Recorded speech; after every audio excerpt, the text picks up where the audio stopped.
guys, good morning. Good afternoon. Char. Time check is 2 p.m. Magluto tayo ng adobong manok na menu ng Olonga version.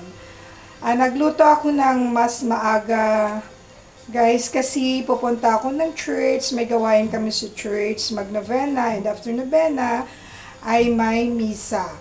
So, ang ginagawa ko po, guys, kasi everyday po ako may gawain kami sa church, nagsisimba, nagluluto po ako ng mas maaga sa hapon para sa aming hapunan. Ngayong araw, guys, ay nagluto ako ng adobo. Adobo na Ilonggo version. Ayan siya, guys. Yan. Pag natikman nyo yan, guys, nako, sabihin nyo, magluto ka ulit, Ma'am si June. Ang sarap-sarap ng adobo mo. Ang yabang, guys, no?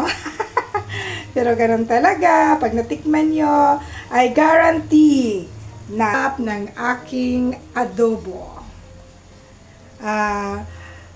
Araw-araw ay may misa kami, may gawain kami sa church, kaya mas maaga akong nagluluto, guys, para pagdating ng aking mga anak at asawa ay hindi na ako maghahol sa oras para magluto aming ulam sa hapunan, kasi ang aming kanin ay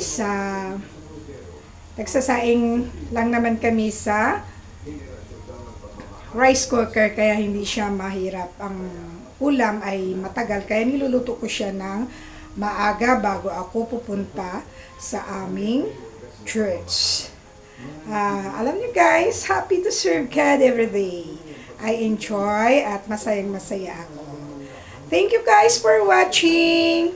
Bye-bye. Don't forget to like and subscribe my YouTube channel. I-click nyo lang ang button bell para ma-update kayo sa aking mga bagong videos. Thank you, guys. God bless you all.